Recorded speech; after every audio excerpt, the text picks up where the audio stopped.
Here we are underneath the M3. We've got the entire exhaust system now removed from the vehicle, including factory catalytic converter header assemblies. We're going to start at the back. Here we've got the Supersprint Race Muffler, much lighter, obviously, than the factory unit. Here's the factory unit. The benefits are obviously going to be huge weight savings and a better sound and much more free flow characteristics. We're going to move forward now. The center pipe here, or the resonator, the factory has a small resonator built into a pair of pipes coming back. It has a crossover. This is not an X pipe. A crossover is basically just equalizing the back pressure of the two banks of cylinders right there. A true X pipe would be where it actually flowed in the direction. It gave each pipe an opportunity to blend and remix and then move on to the rear. When you have just a crossover like this, all it's basically doing is letting the two sides equalize, but it creates a lot of turbulence because you've got cross flow that's happening there that's really interfering with flow to the back. This is a Supersprint resonated pipe, and this will remove a lot of the rasp noise that people hear when they're driving with a straight pipe. This is a flow-through resonated design. It basically goes in one side, out the other side. All there is in there is a perforated tube and some packing material. As we move forward, there's a pre-resonator that the factory unit uses. On the Supersprint system, what we have is we've got two metallic race cats here, similar to the European style. We've got the catalytic converters moved downstream where they can operate a little cooler and offer a little better flow characteristics. Here we are at the headers. The pieces closest to you there are the factory BMW catalytic converter and manifold assembly. What you're getting there is a shorty style header with a 400 CPIS catalytic converter built directly onto it. It's built close to the cylinder head to get early morning light off, to get the optimum emission control for government requirements. You've got all your O2 sensors plugged in their various places and exhaust gas temperature sensor. Here you've got the Supersprint stepped headers for the same vehicle. The way the stepped headers work is you've got a small tube that expands out into a larger tube. This gives you good bottom end torque and good top end horsepower. What you also have is equal length collectors, and they're a little longer tube, which give you better performance overall.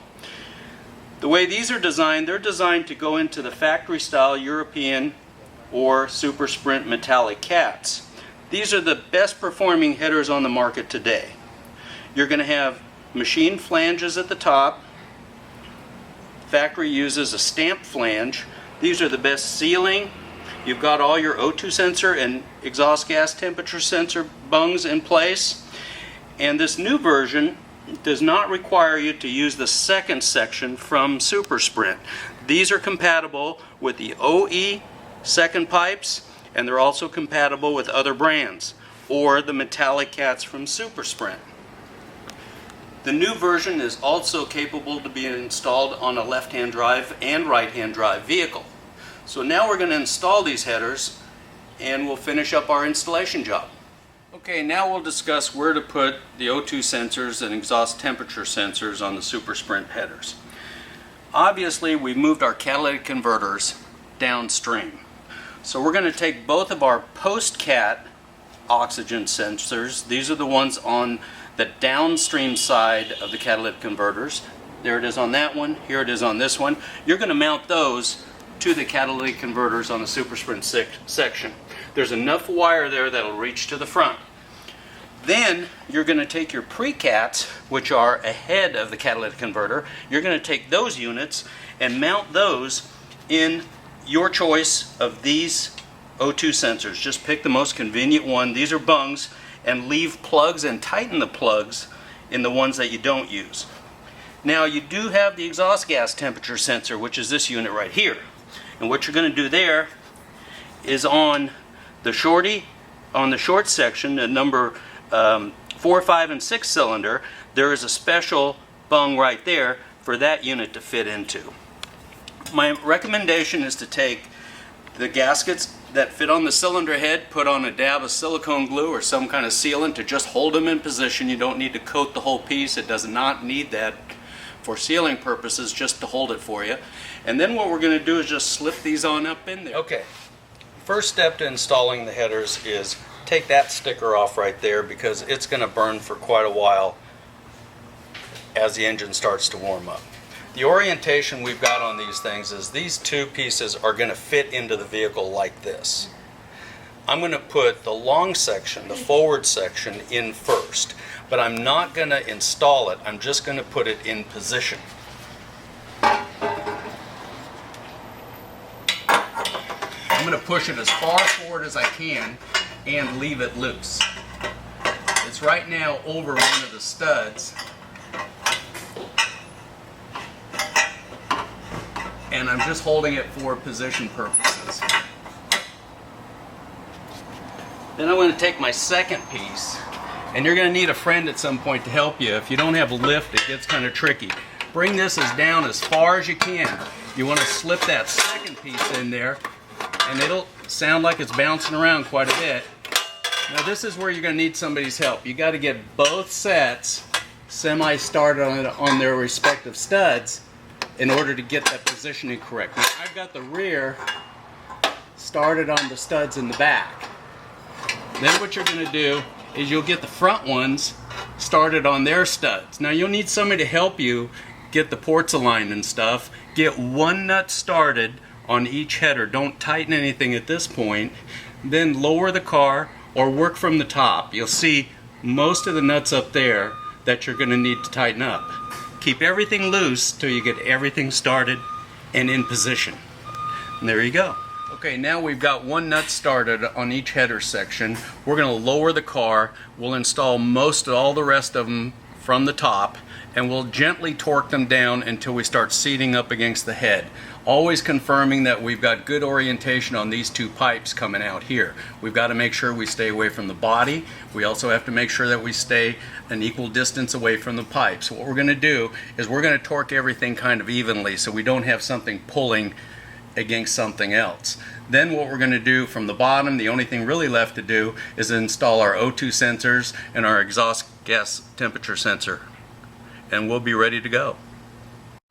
Okay, here we are at the top of the vehicle again. We've got all the exhaust flanges tightened down and torqued. We've got our heat shield in position. We've got our coolant hose connected, the one that comes from the coolant reservoir. Everything's put back together, the plastic cover over the valve cover. The stress bar is back on. Now what we're going to do is raise the car up, and I'll show you what we did underneath. Here we are underneath the car. We've got the belly pan put back on, and here you see the headers and where the S-pipes connect. You want to check out these flanges. One of the flanges is a fixed flange, the other one will rotate, so you want to give them the same orientation. Also, make sure that all your O2 sensor wires are tucked away and actually moved to one side. You don't want anything touching exhaust. Now, I mentioned earlier that the two rear O2 sensor wires are long enough, and they will come all the way back here to the back end of the cats. Now, what I did with the wires that connect to those O2 sensors, if you look down in between where the drive shaft is right there, I've got the wires tucked away to the heat shield.